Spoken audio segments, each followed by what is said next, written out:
Hello everyone, welcome back to the channel. आज के lecture में हम ऑब्स्टेट्रिक एंड गायनेकोलॉजी के एक बेहद इंपॉर्टेंट टॉपिक शुरू करने वाले हैं, जिसका कि नाम है मेंस्ट्रुअल साइकिल एंड ओव्यूलेशन। अगर आप एक नर्सिंग स्टूडेंट है तो याद रखिए कि ये जो एग्जाम का टॉपिक है और क्लिनिकल प्रैक्टिस दोनों के लिए बहुत ही क्रूशियल है। इसलिए आज हम इस पूरी प्रोसेस को पूरे मेडिकल टर्म के साथ बिल्कुल डिटेल और इजी लैंग्वेज में समझेंगे। वीडियो को एंड तक जरूर देखना, क्योंकि इस वीडियो के बीच में आपको पीपीटी डाउनलोड कैसे करना है वो प्रोसेस बताऊंगा, और साथ ही में एक ऐसी बोनस क्लिनिकल टिप शेयर करूंगा जिससे आप एग्जाम के लास्ट मिनट में रिवीजन में आपको कोई प्रॉब्लम नहीं होगी। और वीडियो खत्म होते होते ये टॉपिक पूरा का पूरा आपके दिमाग में फिट हो जाएगा। तो चलिए शुरू करते हैं।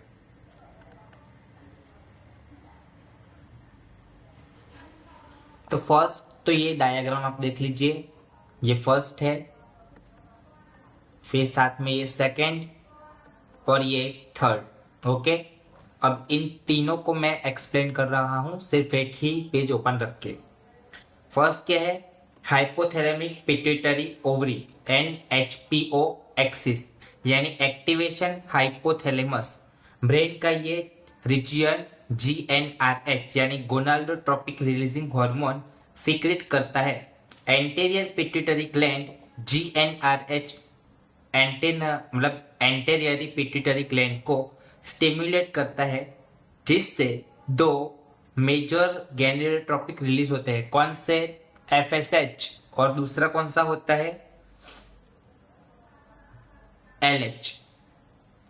एफएसएच का मतलब होता है फॉलिकल स्टिमुलेटिंग हार्मोन, और दूसरा जो होता है वो होता है ल्यूटिनाइजिंग हार्मोन, जो कि ये रहा है, LH releasing from anterior pituitary hormone. अब लिखा है ovarian follicular development and estrogen. FSH primary follicle की ग्रोथ को स्टिमुलेट करता है, जिससे एक डोमिनेंट ग्राफियन फॉलिकल मैच्योर होता है। इस्ट्रोजन सिक्रेशन, ये developing follicles continuously estrogen hormone secret करता है, जो ब्लड स्ट्रीम में बढ़ने लगता है। एंडोमेट्रियम प्रोलिफरेशन, इस्ट्रोजन यूट्रस की इनर लाइनिंग यानी एंडोमेट्रियम का प्रोलिफरेशन यानी वास्कुलराइजेशन शुरू करवाता है, ताकि इम्प्लीमेंटेशन के बाद तैयार हो सके। थर्ड पॉइंट है the AILET search and ovulation position and feedback. जब एस्ट्रोजन का लेवल एक क्रिटिकल पीक पर पहुंचता है तो यह पिट्यूटरी ग्लैंड पर पॉजिटिव फीडबैक डालता है। एलएच सर्च, इस पॉजिटिव फीडबैक की वजह से ल्यूटिनाइजिंग हार्मोन का सडन और मैसिव रिलीज होता है, जिससे एलएच सर्च कहते हैं। ओव्यूलेशन, एलएच सर्च के बाद एग्जैक्टली 24 to 36 आवर के बाद मैच्योर ग्राफिक फॉलिकल रप्चर होने लगता है या होता है, और मैच्योर ओसाइट रिलीज हो जाता है। Fourth, luteal phase and progesterone dominance. Corpus luteum formation, ovulation के बाद रप्चर हुए फॉलिकल के बचे हुए सेल्स कन्वर्ट हो जाते हैं एक टेम्पररी एंडोक्राइन स्ट्रक्चर में, जिसे कॉर्पस ल्यूटियम कहते हैं। Next, progesterone secretion.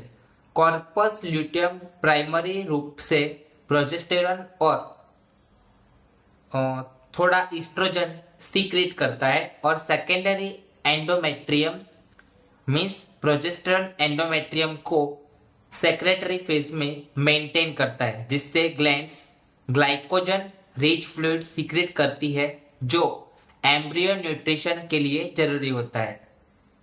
Last, luteolysis and menstruation in case of no fertilization.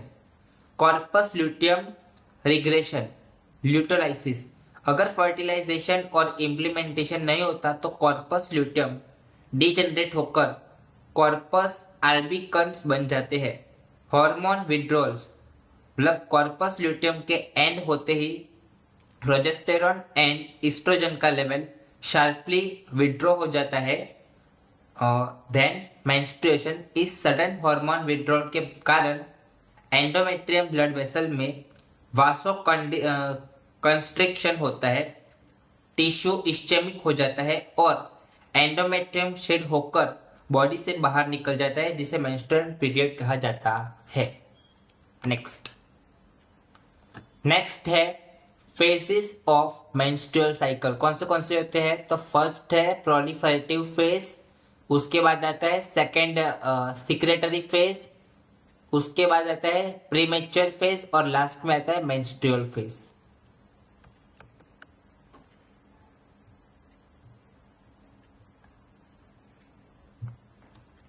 First कौन सा है? Proliferative phase.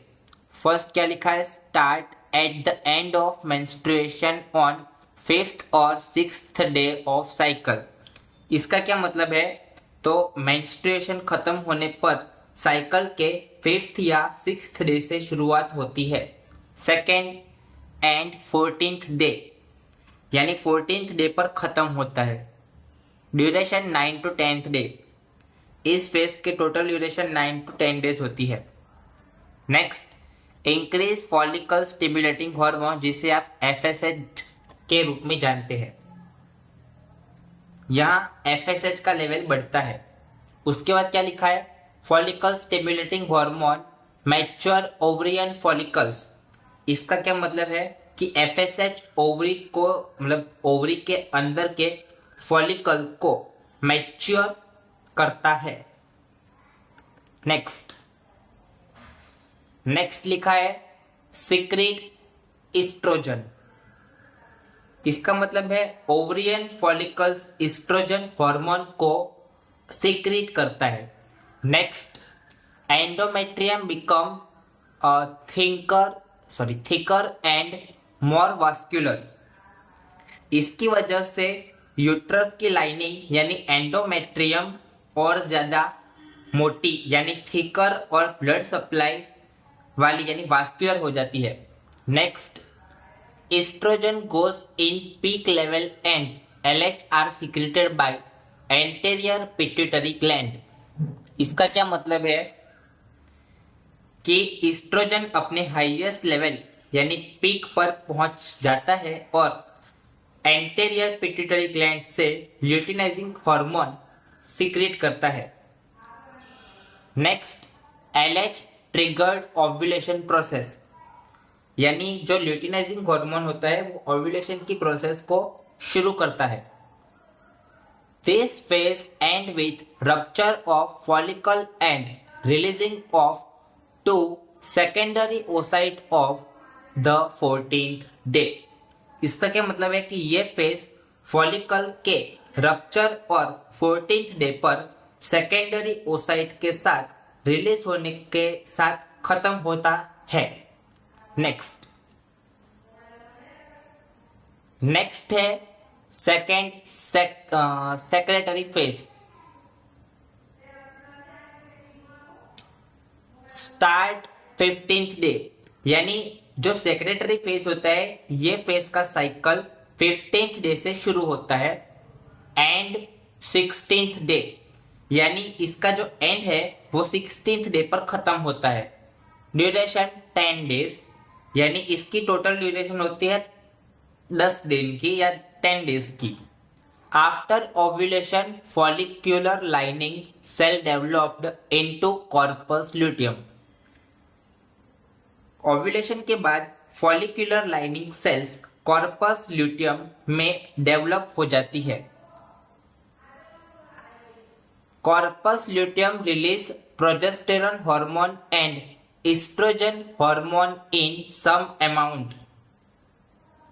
Corpus luteum progesterone hormone और कुछ मात्रा में यानी सम अमाउंट में एस्ट्रोजन हार्मोन भी रिलीज करता है।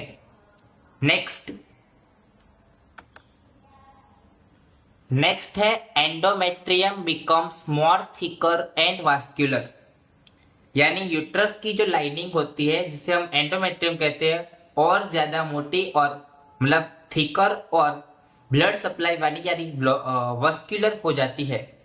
Next, a fertilisation does not the place then menstrual cycle remain regular.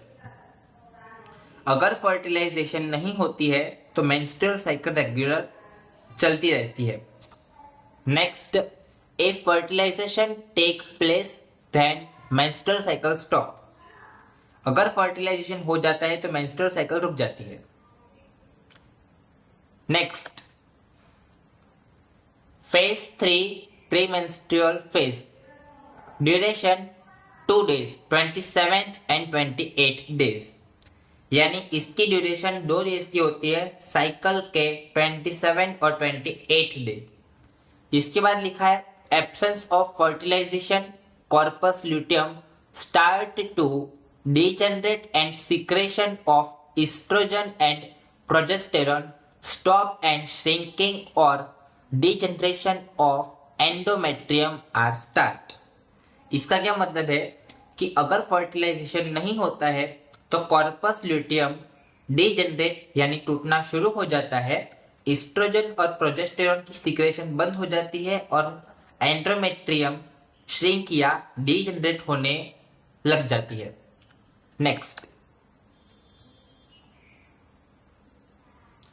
है फोर्थ फेज मेंस्ट्रुअल फेज। इसका ड्यूरेशन होता है 3 to 5 days। इसका मतलब है कि इसकी जो ड्यूरेशन होती है नॉर्मली वो 3 to 5 days की होती है। Due to decrease estrogen and progesterone endometrium wall are shrinking and bleeding are start. Estrogen और प्रोजेस्टेरॉन हार्मोन्स कम होने की वजह से यूट्रस यानी एंडोमेट्रियम वॉल श्रिंकिंग होने लगती है और ब्लीडिंग स्टार्ट हो जाती है। This bleeding known as menstrual bleeding, यानी इस ब्लीडिंग को मेंस्ट्रुअल ब्लीडिंग कहते हैं। This whole process known as the menstrual cycle, इस पूरी प्रोसेस को मेंस्ट्रुअल साइकिल कहा जाता है। नेक्स्ट है प्रोसेस ऑफ ओव्यूलेशन। आप इस चार्ट का फोटो ले सकते हैं और अगर आप चाहो तो मैं इसका पूरा फोटो भी आपको क्लियर बाद में दे दूंगा। ओके, सो अगर आपको इसका पूरा फोटो क्लियर चाहिए तो आपको इस वीडियो पे 10 लाइक करने हैं और इस वीडियो को शेयर करना है और चैनल को सब्सक्राइब करना है। नेक्स्ट न्यू टॉपिक है ovulation. It is the process in which mature ovum in the form of 2 degree oocytes is released from the ovary of peritoneal cavity due to rupturation of the mature graphical follicle। इसका क्या मतलब होता है कि ये वो process है जिसमें मैच्योर ग्राफिकल फॉलिकल के रप्चर होने की वजह से मैच्योर ओवम जो सेकेंडरी ओसाइट की फॉर्म में होता है ओवरी से निकलकर पेरिटोनियल कैविटी में रिलीज होता है। Next, if duration of during pre ovulation phase fundamental changes taken place in the ovarian follicles under the influence of FSH known as corpus expansion। इसका क्या मतलब है कि प्री ओव्यूलेशन फेज के दौरान FSH के असर से ओवरियन फॉलिकल्स के अंदर जो मेन बदलाव आते हैं उसे कॉर्पस एक्सपेंशन कहा जाता है। Next, the ovum and 2 degree oocytes comes out through the hole from follicle to peritoneal cavity। यानी ओवम और सेकेंडरी ओसाइट फॉलिकल्स के होल से निकलकर पेरिटोनियल कैविटी में आ जाते हैं। Second, during follicle phase GnRH secrete by hypothalamus stimulate the anterior pituitary gland to produce FSH।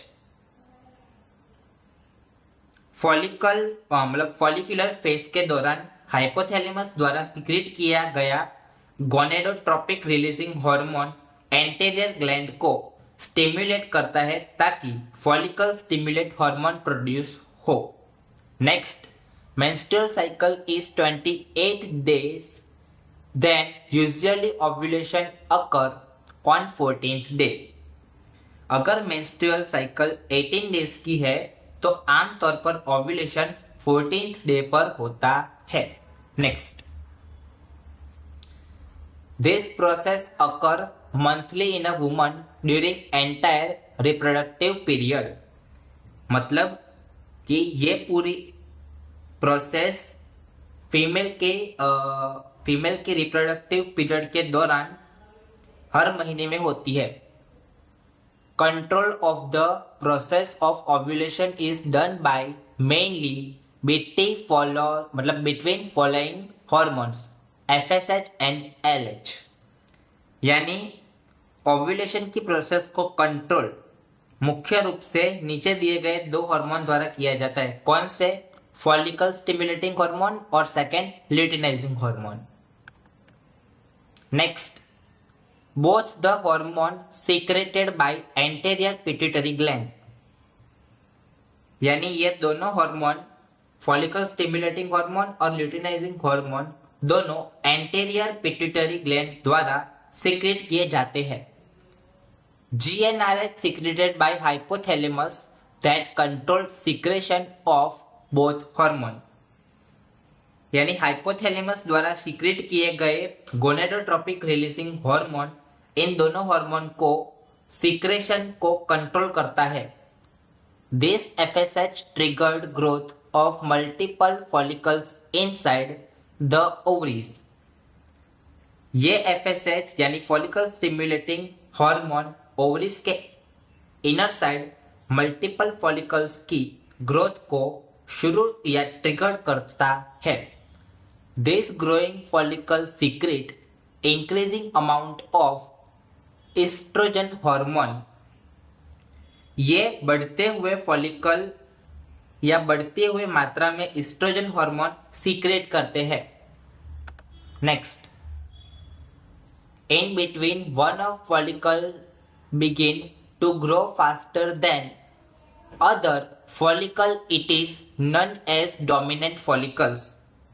यानी इन सभी फॉलिकल्स के बीच में से एक फॉलिकल्स बाकी फॉलिकल्स के मुकाबले तेजी से ग्रो करने लगती है, जिसे डोमिनेंट फॉलिकल्स कहा जाता है। These dominant follicles continue to grow and secrete more and more estrogen। This increased level of estrogen cause the decreased FSH यानी follicle stimulating hormone and sugar release of luteinizing hormone। ये dominant follicle लगातार grow करता है और ज्यादातर oestrogen secret करता है। Oestrogen का ये बढ़ता हुआ लेवल फॉलिकल स्टिमुलेटिंग हार्मोन को कम करता है और ल्यूटिनाइजिंग हार्मोन रिलीज करवाता है। नेक्स्ट है LH hormone triggered the rupture of dominant और Graafian follicle. LH hormone dominant या ग्राफिकल फॉलिकल्स के फटने या रप्चर होने के लिए ट्रिगर्ड करता है। Next, after it rupture, rations of graphical follicles 2-degree oocyte come out from the ovary to peritoneal cavity, that is known as ovulation। यानी ग्राफियन फॉलिकल्स के फटने के बाद फटने या रप्चर होने के बाद secondary oocyte 2-degree oocyte ovary से निकलकर पेरिटोनियल कैविटी में आता है, जिसे ओव्यूलेशन प्रोसेस कहा जाता है। Then after ovulation ovum enter in the fallopian tube where it is available to be fertilise. Ovulation के बाद ओवम फैलोपियन ट्यूब में एंटर करता है, जहां ये फर्टिलाइजेशन के लिए अवेलेबल होता है। Next, the fertilizable lifespan of 2-degree oocyte or ovum is 12 to 24 hours। मतलब सेकेंडरी ओसाइट या ओवम का फर्टिलाइजेशन के लिए जो प्रोसेस होता है उसका लाइफ स्पान यानी fertilisation life span 12 to 24 hours होता है। Next, a fertilisation occur during 12 to 24 hours then pregnancy start। यानी अगर 12 से 24 घंटे के दौरान फर्टिलाइजेशन हो जाता है तो प्रेगनेंसी शुरू हो जाती है। इफ फर्टिलाइजेशन या तो does not occur then it comes endometrium and through the menstrual bleeding pass out. Okay, so लिखा है अगर फर्टिलाइजेशन नहीं होता है तो जो एंडोमेट्रियम और बाकी टिश्यूज मेंस्ट्रुअल ब्लीडिंग के जरिए बाहर निकल जाते हैं। अब सबसे मोस्ट जो आईएमपी पूछा जाता है एग्जाम में वो ये है, मिल्क सिक्रेशन हार्मोन कौन से होते हैं, तो वो फर्स्ट आएगा प्रोलैक्टिन, और मिल्क एडिशन हार्मोन कौन से होते हैं तो यहाँ पे आएगा ऑक्सीटाइसिन। ओके, सो यहाँ पे ओव्यूलेशन और मेंस्ट्रुअल साइकिल का प्रोसेस जो होता है वो पूरा समाप्त हो चुका है। मैं आपको एक बार फिर से दिखाता हूं कि अगर एग्जाम में पूछा जाए तो आप क्या क्या लिख सकते हैं।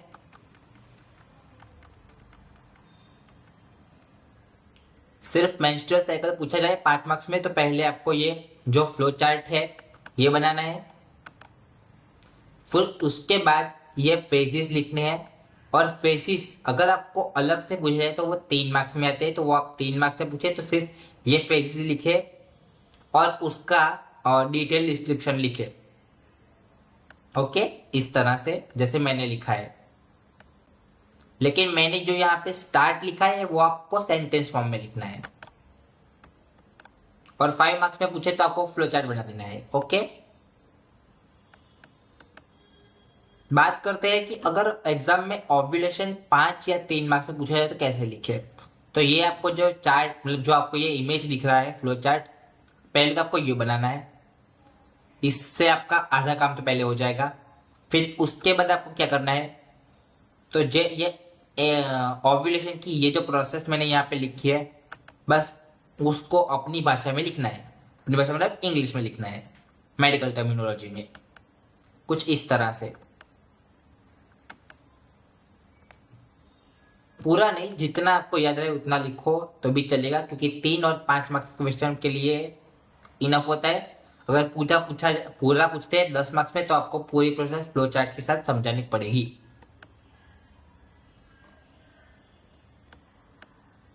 और उससे पहले ये बात,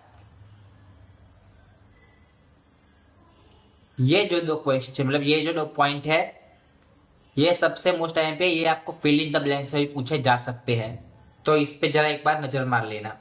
कौन से, अगर आपको डायरेक्टली पूछा जाए कि मिल्क सिक्रेशन हार्मोन फिर फिल इन द ब्लैंक तो आपको क्या लिखना है, प्रोलैक्टिन।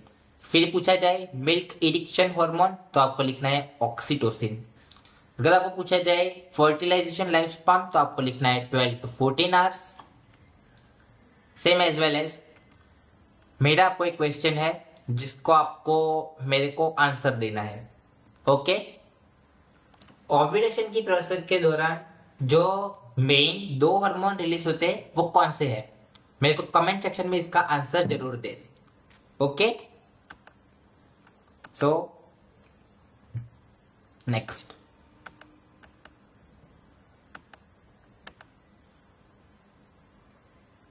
तो यही था। अब यहाँ के बाद क्या है, यहाँ पे वीडियो समाप्त हो चुकी है। तो दोस्तों ये था ओबीजी का मेंस्ट्रुअल साइकिल और ओव्यूलेशन पर एक डिटेल वीडियो लेक्चर। अगर ये वीडियो आपको इंफॉर्मेटिव लगी हो और इससे आपके मेडिकल कंसेप्ट क्लियर हुए हो तो बिना किसी देरी के लाइक बटन दबाएं, चैनल को सब्सक्राइब करें और अपने फ्रेंड्स के साथ इस वीडियो को शेयर करें। अगर इस टॉपिक में कोई भी डाउट हो या क्लिनिकल क्वेरी हो तो नीचे कमेंट सेक्शन में जरूर पूछें। मिलते हैं नेक्स्ट वीडियो में एक नए इंपॉर्टेंट टॉपिक के साथ। तब तक के लिए keep study, stay safe and thanks for watching.